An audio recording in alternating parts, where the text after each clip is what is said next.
The smell of freshly cooked jollof rice filled the air. A pot of stew still bubbled gently on the stove, and the kitchen looked spotless too. Spotless, almost like someone had been careful not to leave a trace. But Madame Amaka didn't care about that. Her heart stopped at the sight before her eyes. There, standing by the kitchen counter, her son's wife, Adana, was holding a small bottle. With her hands shaking slightly, she tilted it over the steaming plate of jollof rice and chicken that she had just prepared for Johnathan. A clear liquid dripped down in thin streams, soaking into the rice. For a moment, Madame Amaka could not believe what she was seeing.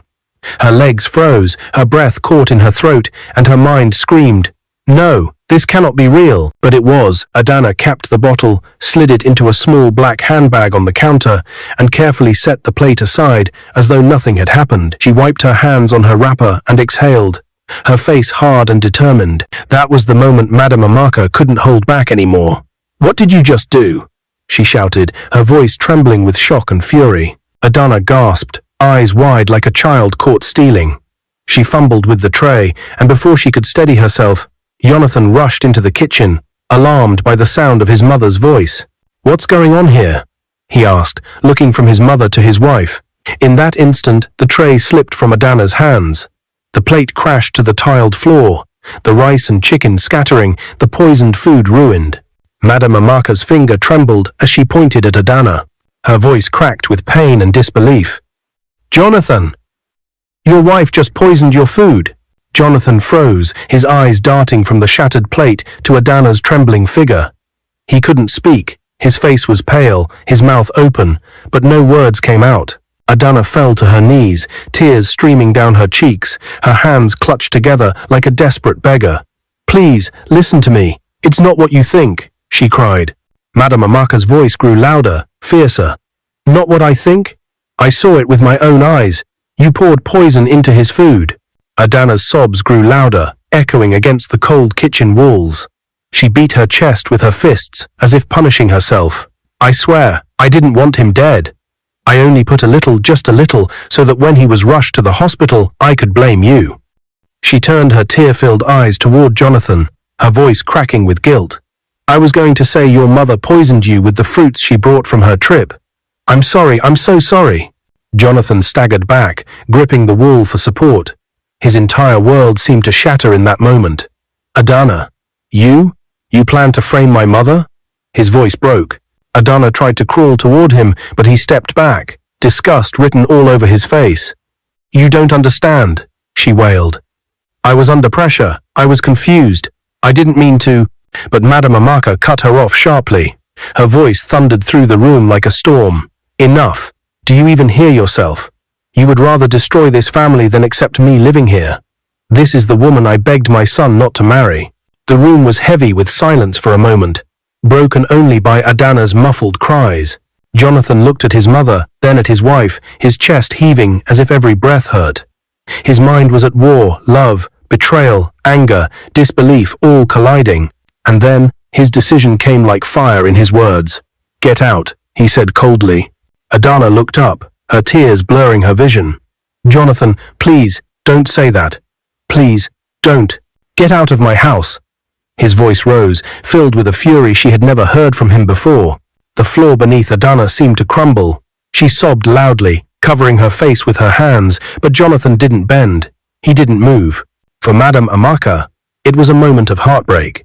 She had raised her son through hardship, alone, always fearful that one day someone would come into his life and bring him pain. And here it was, right before her eyes, the woman he trusted most had tried to kill him. Adana's cries filled the mansion as she picked herself up from the floor. Her hands trembled as she grabbed her small handbag, the same bag that carried the bottle of poison. She looked around one last time, but no one looked back at her. Johnathan turned his face away. His mother's eyes were filled with tears, but also with the strength of a woman who had survived too much to be fooled again. And with that, Adana stepped out of the kitchen, her sobs fading into the hallways of the mansion.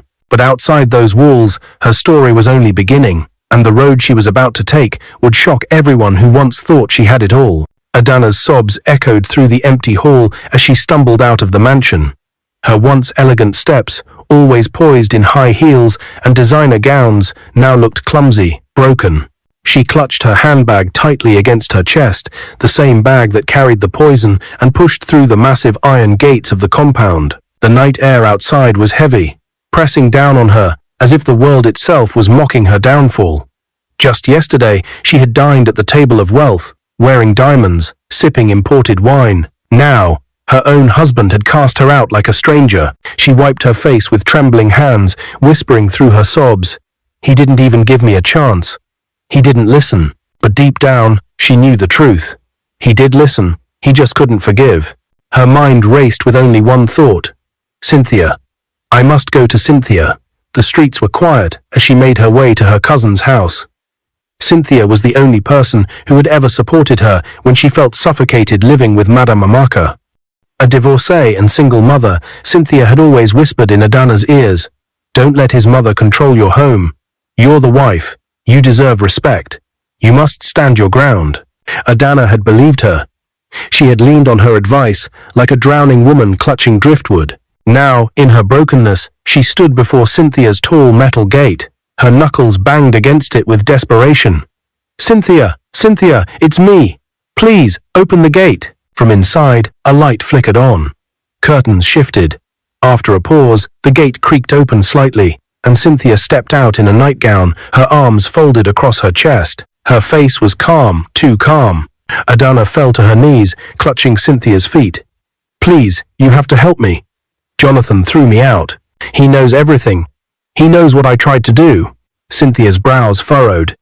"What do you mean, what you tried to do?" Adana's tears soaked the ground. Her voice shook as she confessed, "I put poison in his food. Not to kill him, just to make him sick, so I could blame Madame Amaka. I was desperate, Cynthia. I didn't know what else to do." Silence. Cynthia's expression turned to stone.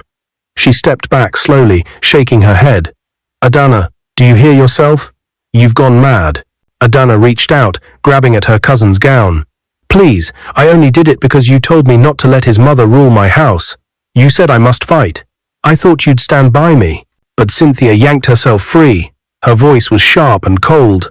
"Don't twist my words. I told you to fight for respect, not to destroy your husband." "Poison?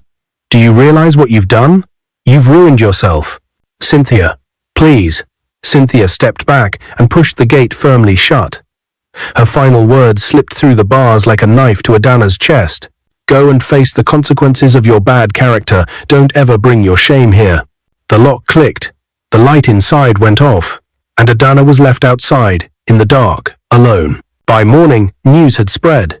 Servants whispered, neighbors gossiped, and soon Adana's disgrace became public. Johnathan, humiliated and broken-hearted, stripped her of everything. Her clothes, her jewelry, her luxury cars, all taken away. Bank accounts frozen. Her life as a billionaire's wife vanished overnight. For the first time since her marriage, Adana walked the streets in simple clothes, her face hidden behind dark glasses, avoiding the stares of people who once bowed in respect. She no longer heard, "Good morning, madam." Now she heard, "So that's her? The one who tried to poison her husband?" Weeks passed. Hunger became her closest companion. With no one to run to, she begged for any job that could feed her. That was how Adana, once a woman who hosted parties in Lagos's finest hotels, found herself standing behind the counter of a supermarket, wearing a cheap uniform and name tag. She sold bread and noodles to people who once envied her, their eyes filled with judgment and pity. Every night, she sat on a thin mattress in a small rented room, her tears soaking the pillow. From billionaire's wife to this, she whispered to herself, shaking with regret. Meanwhile, in Johnathan's house, Johnathan, though wounded, tried to rebuild his life. His mother, Madame Amaka, stayed close, her protective love stronger than ever. She watched her son drown himself in work, burying his pain in meetings, deals, and endless hours at his company. One evening, Madame Amaka sat across from him in the living room. "My son," she said softly, "you cannot let this destroy you. You need peace. You need love again." Johnathan shook his head. "Mama, after what Adana did, how can I ever trust another woman?" But fate had its own plans.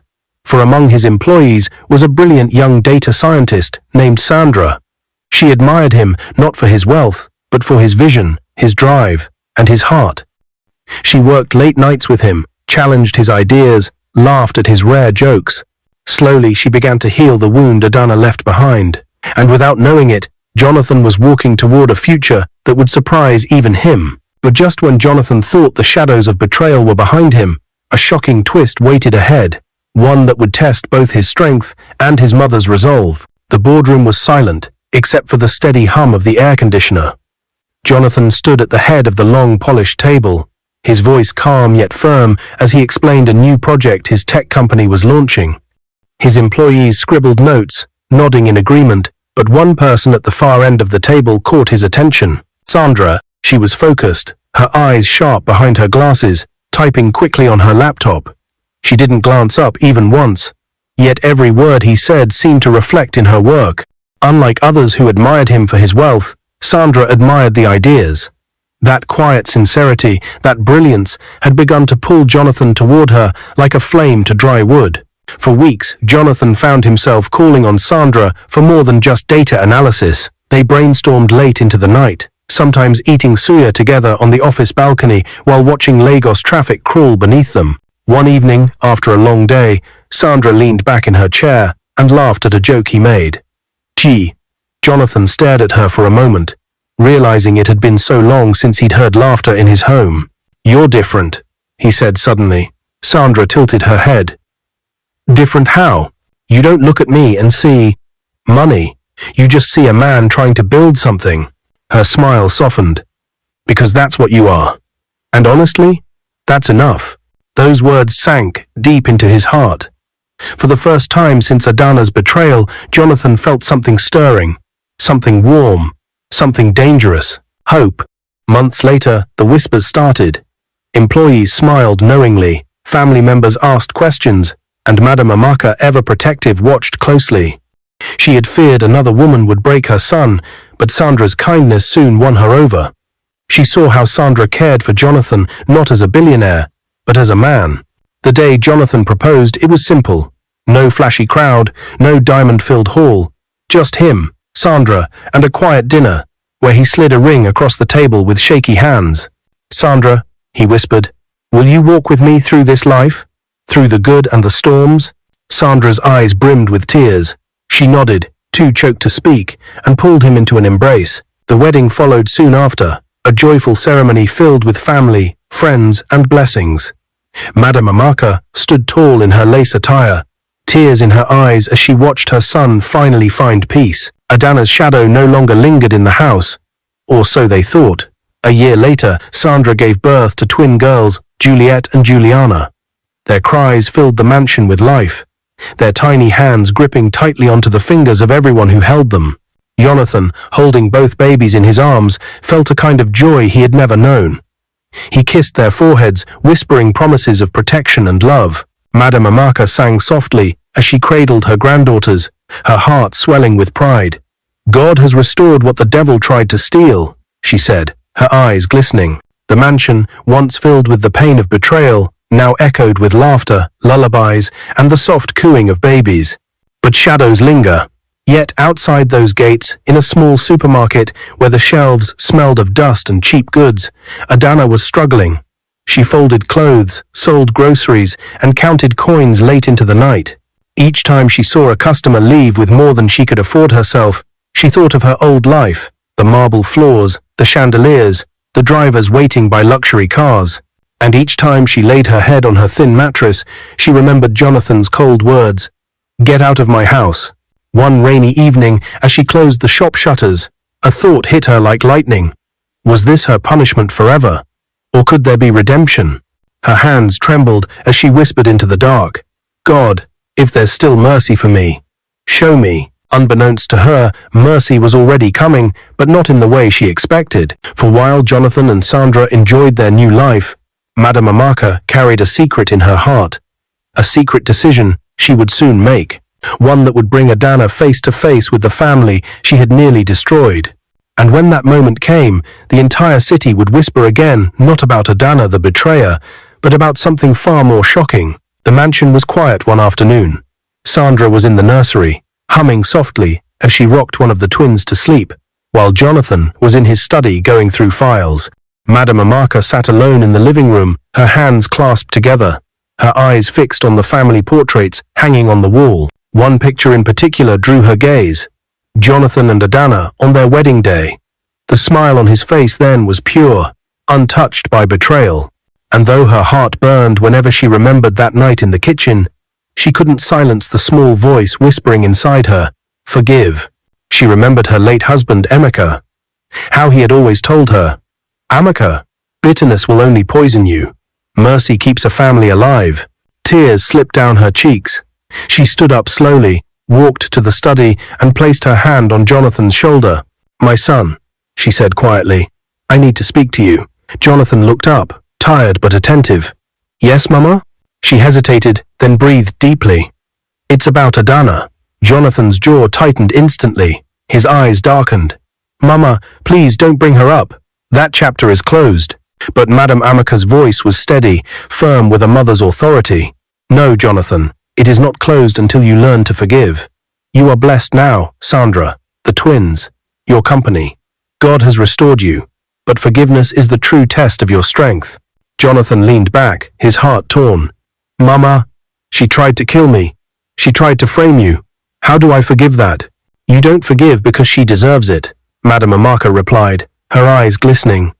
"You forgive because kindness isn't about who deserves it. It's about who you are." The room was silent, heavy with her words. Days later, Madame Amaka went out quietly, without telling Sandra or Johnathan where she was going. She visited the small supermarket where Adana worked. The sight broke her heart. Adana stood behind the counter in a faded uniform, her once polished nails chipped, her eyes dull with exhaustion. She handed a loaf of bread to a customer, then wiped her face with the back of her hand. For a long moment, Madame Amaka simply watched her. Then she stepped inside. Adana's eyes lifted and widened in shock. The loaf slipped from her hands. "Mama Amaka," she whispered, her voice trembling. The older woman walked closer, her gaze piercing but not harsh. "Adana." Adana fell to her knees right there in the shop. Tears poured down her cheeks as she cried, "I don't deserve to even say your name. Please, don't curse me. I have suffered enough." But Madame Amaka bent down, lifted her chin and whispered, "No, my daughter, I did not come to curse you. I came to show you mercy." When Johnathan learned what his mother had done, he was furious. "You brought her back into our lives." His voice was thunder in the living room. "After everything she did?" Sandra, holding one of the twins, stood silently nearby, her eyes moving between mother and son. Madame Amaka raised her hand, her voice firm. "I am not asking you to love her again. I am asking you to give her a chance to live. She has fallen, Johnathan. We will not lift her by crushing her further." Johnathan's fists clenched. "Mama, she almost destroyed us. If you didn't come back that day, I would be dead. And yet, you live," Madame Amaka answered gently. "And you live well. God spared you for a reason. Don't let hate chain you." Sandra finally spoke, her voice calm but steady. "Johnathan, sometimes the greatest strength is to forgive. If Mama believes Adana can change, maybe we should give her that chance. Not for her, but for us, so that bitterness doesn't stay in this home." Johnathan's chest heaved. His eyes were filled with pain, but also with conflict. Finally, he nodded slowly. "If this is what you both want, then so be it. But she will never step into this mansion again." Madame Amaka smiled faintly. "She doesn't need the mansion. She needs a new beginning." Weeks later, Adana was called to meet them. She entered a modest new building, bright lights, wide aisles, shelves stacked with goods. She didn't understand until Johnathan handed her a small set of keys. Her lips trembled. "What is this?" "A supermarket," Johnathan said, his tone stiff but controlled. "It's yours. Stocked, ready to run. My mother insisted. I agreed not for you, but because kindness is stronger than hate." Adana gasped, her hands shaking. The keys jingled in her trembling grip as tears poured down her cheeks. She dropped to her knees in front of him. "I don't deserve this. I don't deserve any of it." Sandra stepped forward, holding one of the twins in her arms, her eyes soft. "No one said you deserve it. That's the point of mercy." Adana's sobs filled the room. She pressed her forehead to the ground, crying, "Thank you, thank you. I will never forget this kindness. I will spend the rest of my life serving others." From that day on, Adana poured her soul into the supermarket. But she did more than just run a business. She gave half of her profit to the less privileged, feeding widows, orphans, and beggars. People who once spat her name in disgust now whispered in awe. Adana the betrayer has become Adana the giver. But for Johnathan, forgiveness didn't erase the scar. Each time he saw her, he was reminded of the night his world almost ended. Yet deep inside, he knew his mother was right. Kindness was stronger than evil. And as Adana rose again, her eyes filled with tears of gratitude, Johnathan wondered, could a person truly change? Or was this just the calm before another storm? The supermarket bustled with life. Customers came and went, leaving with bags of rice, tins of milk, and packets of noodles. But it wasn't just the business that flourished. Adana herself had changed. She no longer walked with the pride of a billionaire's wife. Instead, she moved with humility, greeting every customer with a soft smile, listening to their stories, sometimes even giving food for free when she saw hunger in their eyes. Word spread across the community. The woman who once betrayed her husband now feeds the poor. Still, in her quiet moments, Adana carried a heavy burden. Each time she counted her earnings at night, she whispered, "This is not mine. It's mercy I don't deserve." Her tears soaked her pillow. But this time, they were not tears of regret alone. They were tears of repentance. One afternoon, Johnathan arrived at the supermarket with Sandra and Madame Amaka. Adana, seeing them, froze behind the counter. Her knees buckled, and she hurried forward, bowing low to the ground. "Thank you for coming," she said, her voice trembling. "I don't deserve this chance, but every day I pray to make it worth the mercy you gave me." Johnathan studied her silently. He still saw the woman who once held a bottle of poison over his food. But he also saw the new woman, the one serving widows, the one feeding orphans. His heart wrestled with both images. Madame Amaka stepped forward, her voice warm. "My daughter, mercy doesn't erase the past, but it builds a better future. What you do with that future is in your hands." Sandra, holding one of the twins, smiled gently. "And so far, you've chosen well." Adana's tears spilled freely. She knelt again, clutching the supermarket keys. "I swear before God, I will never return to who I was. I will live to prove that kindness changes even the hardest heart." The room was still. Customers paused to watch as Johnathan finally spoke. "Adana," he said, his voice steady, "you hurt me in ways I thought I'd never heal from, but I refuse to let hate define my life. You don't deserve this second chance, but I'm giving it, because kindness is not about what you deserve. It's about who I choose to be." His words pierced her heart. She broke down completely, weeping into her hands. The customers watching began to murmur, touched by the moment. Some even wiped their own tears. From that day forward, Adana became a symbol of redemption in the community. Half of her profits went to the less privileged. She organized food drives, supported widows, and clothed orphans. Where once she was known as a traitor, now people called her Adana the giver. And though Johnathan never took her back as a wife, his act of mercy became a lesson to everyone around him. Kindness is stronger than evil, and forgiveness frees more than the one who receives it. It frees the one who gives it. Madame Amaka, watching her son, her new daughter-in-law Sandra, and her granddaughters grow, whispered with pride, "My husband was right. Mercy keeps a family alive." And in that moment, what had begun with betrayal ended with healing, a story of how forgiveness can turn even poison into purpose. If you like this story, comment, share, and subscribe to our channel for more interesting stories.